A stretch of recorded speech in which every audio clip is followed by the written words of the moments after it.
Guys, welcome to Alpha Classes. यहाँ पर मैं आज आप सभी लोगों को, जैसा आप लोग देख रहे हैं व्हाइट बोर्ड पर केमिस्ट्री लिखा हुआ है, आज मैं आप लोगों को केमिस्ट्री के बारे में जानकारी दूंगा। देखिए, मैं अभी केमिस्ट्री का बेसिक से एडवांस की ओर चलूँगा, तो आप लोग जो है कि मेरे साथ बने रहिए। यहाँ पर लोग क्या करते हैं कि अम्ल, क्षार, लवण, तत्व, यौगिक और इसी प्रकार पीरियाडिक टेबल वगैरह पढ़ाने के बाद जो है कि सोचते हैं कि केमिस्ट्री पूरा ख़त्म कर दिया गया है। लेकिन कुछ क्वेश्चन, एक या दो तीन क्वेश्चन जो है कि केमिस्ट्री के इतिहास से, केमिस्ट्री के जनक कौन है, यानी कि बेसिक इंट्रोडक्शन से आते हैं कि इसकी खोज कहाँ से हुई। तो ऐसी चीज़ों के लिए हमें पहले केमिस्ट्री के बारे में एक ब्रीफ इंट्रोडक्शन चाहिए, ताकि हम ये समझ सकें कि इसकी उत्पत्ति वगैरह कहाँ से हुई, और हम एक दो क्वेश्चन जो आएंगे उनको कर सकने में तभी सक्षम होंगे। तो आइए टॉपिक की ओर चलते हैं कि केमिस्ट्री शब्द की उत्पत्ति कहाँ से हुई। तो केमिस्ट्री शब्द की जो उत्पत्ति हुई है वह एक शब्द है कीमेट। कीमेत KEMET। यह शब्द जो है कि इजिप्शियन लैंग्वेज का है, जो मिस्र के लोगों के द्वारा बोली जाने वाली भाषा है। कीमेत शब्द जो है कि इजिप्शियन लैंग्वेज का है, जो मिस्र के लोगों के द्वारा बोली जाने वाली भाषा है। इसी से एक मिलता जुलता शब्द है कीमिया। कीमिया जो शब्द है यह यूनानियों के द्वारा बोली जाने वाली ग्रीक लैंग्वेज, यूनानियों के द्वारा बोली जाने वाली ग्रीक लैंग्वेज का शब्द है। ग्रीक लैंग्वेज यूनान में लगभग 99% बोली जाती है, वहाँ की नेटिव लैंग्वेज है। और इसी से और एक मिलता जुलता शब्द है अल्कीमिया। जैसा नाम से पता चल रहा है, यह अरबियन लैंग्वेज का शब्द है। अरब देश में बोली जाने वाली भाषा अल्कीमिया। इन तीनों शब्दों का एक ही कॉमन अर्थ है the art of transformation. The art of transformation यानी कि ट्रांसफॉर्म, कला, बदलने की कला, पदार्थों की एक अवस्था से दूसरी अवस्था में परिवर्तित होने की कला। द आर्ट ऑफ ट्रांसफॉर्मेशन, पदार्थों की एक अवस्था से दूसरी अवस्था में परिवर्तित होने की कला ही क्या कहलाती है? यह विज्ञान केमिस्ट्री के अंतर्गत आता है। प्राचीन समय में लोग एक अवस्था से दूसरी अवस्था में परिवर्तित होने वाली वस्तुओं का अध्ययन जिस विज्ञान के अंतर्गत करते थे वह विज्ञान केमिस्ट्री कहलाता था। और इन्हीं तीनों भाषाओं के शब्दों से मिलकर एक शब्द बना है अल्केमी। अल्केमी, और इसी शब्द से इंग्लिश लैंग्वेज का केमिस्ट्री शब्द बना है। केमी से केमिस्ट्री। इसी अल्केमी शब्द से इंग्लिश लैंग्वेज का, जो ब्रिटिश क्या, यह पूरे जो है कि वर्ल्ड में इस्तेमाल की जाने वाली इंग्लिश भाषा का शब्द है केमिस्ट्री। इसी अल्केमी शब्द से इसकी उत्पत्ति हुई है, केमिस्ट्री शब्द की उत्पत्ति हुई है। तो हम ये चीज़ पूरी तरह से क्लियर कर लेंगे कि केमिस्ट्री शब्द की उत्पत्ति कहाँ से हुई है। तो केमिस्ट्री शब्द की उत्पत्ति कई देशों से हुई है। मिस्र, यूनान, अरब, अलग अलग जगह पे अलग अलग प्रकार के शब्द थे, और इन शब्दों से निकलकर अल्केमी शब्द बना, जिससे केमिस्ट्री की शब्द की उत्पत्ति हुई। और आगे इसके बाद हम लोग देखेंगे कि केमिस्ट्री शब्द जो है कि अल्केमी से इसकी उत्पत्ति हुई। अब देखते हैं कि केमिस्ट्री के जनक कौन हैं। द फादर ऑफ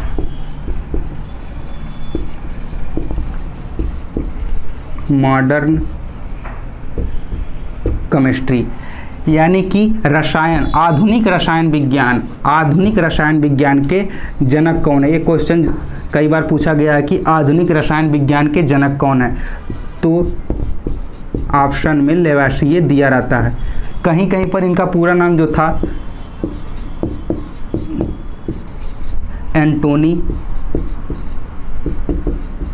लेवाजियर, कहीं कहीं पर लेवासिये की जगह लेवाजियर भी लिखा होगा। कहीं कहीं पर इसको इसके प्रोनाउंसिएशन के अनुसार देखेंगे तो लेवासियर भी होता है, तो इसमें कंफ्यूज होने वाली बात नहीं है। The father of modern chemistry Lavoisier ji. Lavoisier ji यह 18वीं, इनके बारे में जान लेते हैं। 18वीं सदी के एक महान वैज्ञानिक थे और इन्होंने अपनी इनकी एक महत्वपूर्ण पुस्तक थी the elements of chemistry, the elements of chemistry, Antoine Lavoisier के द्वारा रची गई पुस्तक थी द एलिमेंट्स ऑफ केमिस्ट्री। कई बार एग्जाम में आया है कि एलिमेंट्स ऑफ केमिस्ट्री के रचयिता कौन थे या फिर लेखक कौन थे, तो ऑप्शन सही होगा लवासियर। तो 18वीं सदी के वैज्ञानिक थे, इन्हीं को केमिस्ट्री का the father of modern chemistry यानी कि इनको जनक माना जाता है। इसके आगे अब हम लोग चलेंगे कि केमिस्ट्री शब्द की मूल डिफिनीशन क्या होती है। अगर हमें बताना होगा कि केमिस्ट्री है क्या, तो हम बताएंगे पदार्थों यानी कि मटेरियल, पदार्थों के गुणधर्म यानी कि प्रॉपर्टीज, पदार्थों की स्ट्रक्चर यानी कि संरचना, पदार्थों की संघटन यानी कि कंपोजिशन, तथा पदार्थों की आपस में होने वाली रासायनिक अभिक्रियाएं, पदार्थों की आपस में होने वाली रासायनिक अभिक्रियाएं, केमिकल रिएक्शंस। पदार्थों का वह गुण यानी कि पदार्थों के गुणधर्म, पदार्थों की संरचना तथा पदार्थों के संगठन किन किन चीज़ों से मिलकर बने हैं, तथा आपस में पदार्थों का आपस में करने वाली रासायनिक अभिक्रियाएं, वह एक दूसरे से मिलके जिस प्रकार की रासायनिक अभिक्रियाएं करते हैं। तो पदार्थों के बारे, पदार्थों की प्रॉपर्टीज, पदार्थों की स्ट्रक्चर, पदार्थों के कंपोजिशन तथा उनमें होने वाली केमिकल रिएक्शंस के बारे में जानकारी प्राप्त करने वाला विज्ञान केमिस्ट्री कहलाता है। यानी कि रसायन विज्ञान की वह शाखा जिसके अंतर्गत हम लोग पदार्थों के गुणधर्म, संरचना तथा संगठन और उनकी आपस में होने वाली रासायनिक अभिक्रियाओं का अध्ययन करते हैं, विज्ञान की यह शाखा रसायन विज्ञान कहलाती है। तो आइए इसके बाद हम लोग चलते हैं आगे की तरफ और देखते हैं कि रसायन विज्ञान को कितने प्रकारों में बांटा गया है। तो रसायन विज्ञान के कई प्रकार हैं, लेकिन मुख्यतः हम लोग पढ़ेंगे 3 प्रकारों के बारे में। ये जो ब्रांचेज हैं इनके बारे में हम लोग डीपली अध्ययन करेंगे और बाकी के बारे में जितना इम्पॉर्टेंट होगा केवल उतना ही पढ़ाया जाएगा। सबसे पहला प्रकार आता है इनऑर्गेनिक केमिस्ट्री। इनऑर्गेनिक केमिस्ट्री, दूसरा है ऑर्गेनिक केमिस्ट्री और तीसरा फिजिकल केमिस्ट्री। इनऑर्गेनिक केमिस्ट्री नाम से ही स्पष्ट है, अकार्बनिक रसायन। ऑर्गेनिक केमिस्ट्री कार्बनिक रसायन तथा फिजिकल केमिस्ट्री यानी कि भौतिकीय रसायन। फिजिकल केमिस्ट्री यानी कि भौतिकीय रसायन। इनऑर्गेनिक केमिस्ट्री ऑर्गेनिक और फिजिकल। अकार्बनिक केमिस्ट्री ये क्या होती है, नाम से ही स्पष्ट है, हिंदी में अकार्बनिक यानी कि कार्बनिक से पूरी तरह से अलग है, पूरी तरह से उल्टा है। यहाँ पर हम ऐसे पदार्थों का अध्ययन करेंगे जिनमें कार्बन नहीं पाया जाता। कार्बनिक केमिस्ट्री, यहाँ पर हम केवल उन्हीं पदार्थों का अध्ययन करेंगे जिनमें कार्बन पाया जाता है। फिजिकल केमिस्ट्री भौतिकीय केमिस्ट्री, यह जो है वह केमिस्ट्री है जिसमें हम अभिक्रिया की दर से लेकर परासरण दाब, किस प्रकार के प्रकाश संश्लेषण, जो है कि केमिस्ट्री के क्या नियम हैं, क्या सिद्धांत हैं, ये सभी, इन सभी के बारे में जो भी अध्ययन करेंगे वो सब फिजिकल केमिस्ट्री के अंतर्गत आएगा। आइए देखते हैं इनऑर्गेनिक केमिस्ट्री क्या होती है। रसायन विज्ञान की वह शाखा जिसके अंतर्गत हम लोग गैर हाइड्रोकार्बन, जिसके अंतर्गत हम लोग गैर हाइड्रोकार्बन तथा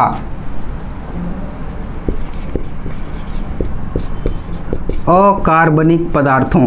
रसायन विज्ञान की वह शाखा जिसके अंतर्गत हम लोग गैर हाइड्रोकार्बन तथा अकार्बनिक पदार्थों का अध्ययन करते हैं, अकार्बनिक रसायन विज्ञान कहलाता है। बहुत ही सिंपल है, बस दो वर्ड को ध्यान में रखना है कि गैर हाइड्रोकार्बन और अकार्बनिक पदार्थों का अध्ययन करते हैं, रसायन विज्ञान कहलाता है।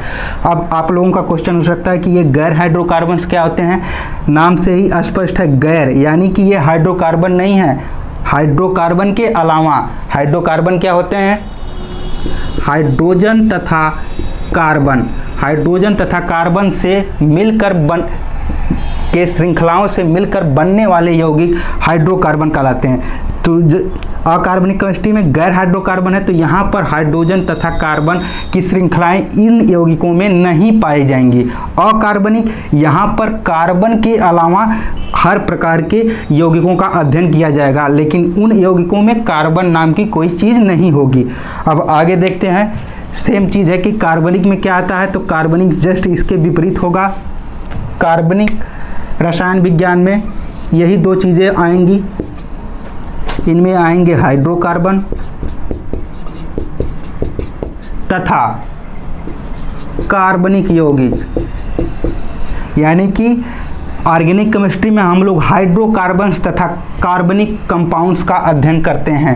हाइड्रोकार्बन अभी आपने सीखा, ऐसे यौगिक जिनमें हाइड्रोजन तथा कार्बन से निर्मित श्रृंखलाएं पाई जाती हैं। कार्बनिक यौगिक ऐसे यौगिक जिनमें कार्बन अवश्य होता है। तो कार्बन के सभी प्रकार के यौगिकों का अध्ययन ही कार्बनिक रसायन विज्ञान कहलाता है। आगे की ओर अब बढ़ते हैं और देखते हैं कि फिजिकल केमिस्ट्री क्या होती है।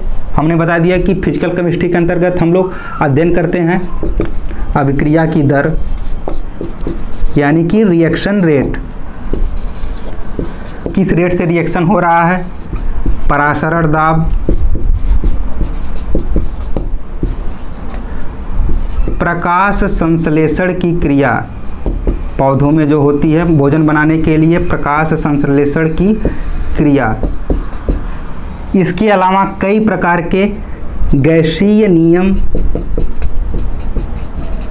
और रासायनिक सिद्धांतों का अध्ययन करते हैं। बहुत ही सरल है। भौतिक केमिस्ट्री, फिजिकल केमिस्ट्री के अंतर्गत हम लोग गैसीय नियम तथा रासायनिक सिद्धांतों का अध्ययन करते हैं। यह जो है किसी पदार्थ के भौतिक गुण होते हैं। फिजिकल केमिस्ट्री रसायन विज्ञान की वह शाखा है जिसके अंतर्गत हम यौगिकों के अंदर होने वाली क्रियाओं में गैसीय नियम तथा उनके सिद्धांतों का अध्ययन करते हैं। अणुओं के भौतिकी गुण, यानी कि ये सब क्या है, अणु के किसी भी यौगिक के जो अणु होते हैं उनके भौतिकी फिजिकल प्रॉपर्टीज हैं। तो भौतिकी रसायन विज्ञान के अंतर्गत हम लोग जो है कि अणुओं के भौतिकी गुणों का अध्ययन करेंगे। अब जैसे कुछ एग्जाम्पल्स दे देता हूँ कि अकार्बनिक यौगिक आखिर हैं क्या। बहुत ही सिंपल सा एग्जाम्पल लीजिए, जल H2O, हाइड्रोजन और ऑक्सीजन है। यहाँ पर हाइड्रोजन और कार्बन नहीं है, कार्बन के अलावा हाइड्रोजन और ऑक्सीजन है। भारी जल ले लेते हैं D2O, यहाँ भी कार्बन हाइड्रोजन नहीं है।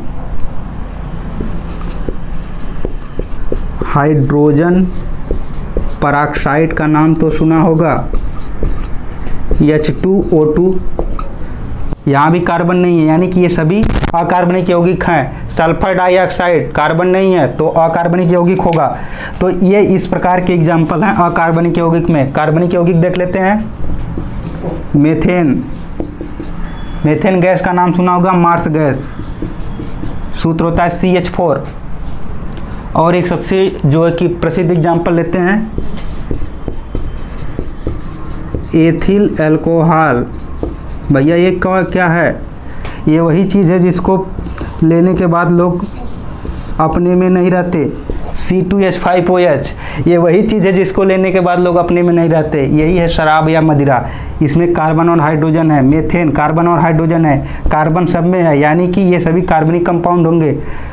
बेंजीन C6H6, ये सभी जो कार्बनिक कंपाउंड के अंतर्गत आते हैं। और यहाँ पर हम लोग बायल के नियम, चार्ल्स के नियम, परासरण दाब इत्यादि प्रकार के सिद्धांतों और गैसीय नियमों का अध्ययन करेंगे। ये सभी अणुओं के जो है भौतिकी गुण हैं, उनके बारे में पूरा ब्रीफली यहाँ पर पढ़ा जाएगा फिजिकल केमिस्ट्री के अंतर्गत। तो आइए, हम लोगों ने देखा कि रसायन विज्ञान की मुख्य रूप से 3 शाखाएं होती हैं, इनऑर्गेनिक, ऑर्गेनिक और फिजिकल। इनके अलावा भी बहुत ही ब्रांचेज होती हैं, जैसे कि biochemistry, photochemistry, nuclear chemistry, geochemistry. इसी प्रकार कई सारी शाखाएं होती हैं। बायोकेमिस्ट्री यानी कि जैव रसायन, इसमें हम सजीवों का अध्ययन करेंगे। फोटोकेमिस्ट्री प्रकाश रसायन, प्रकाश के जो केमिकल प्रॉपर्टीज हैं उनका अध्ययन करेंगे। न्यूक्लियर केमिस्ट्री नाभिकीय रसायन, किसी भी परमाणु के नाभिकीय गुणों का अध्ययन करेंगे, सभी प्रकार के नाभिकीय अणुओं का अध्ययन करेंगे यहाँ पर। जियोकेमिस्ट्री यानी कि भूरसायन, भूरसायन यह जो है कि पृथ्वी की संरचनात्मक में पाए जाने वाले अनेक धातुओं इत्यादि से संबंधित यहाँ पर अध्ययन करेंगे जियोकेमिस्ट्री में।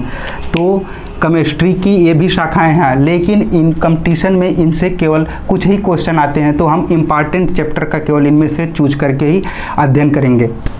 तो आइए हम लोग देखते हैं कि जब हम लोग केमिस्ट्री के इतिहास के बारे में चल रहे हैं तो हमें अपने भारतीय इतिहास को भी जानना बहुत ही ज़रूरी है। इनमें एक नाम आता है महर्षि कणाद। महर्षि कणाद का नाम आता है। यह जो है कि रसायन विज्ञान में इनका बहुत ही महत्वपूर्ण योगदान है। महर्षि कणाद बहुत ही नाम से ही लग रहा है कि ये कोई ऋषि मुनि थे, तो वाकई में ऋषि मुनि थे। इन्होंने एक पुस्तक लिखी थी, वैशेषिक सूत्र,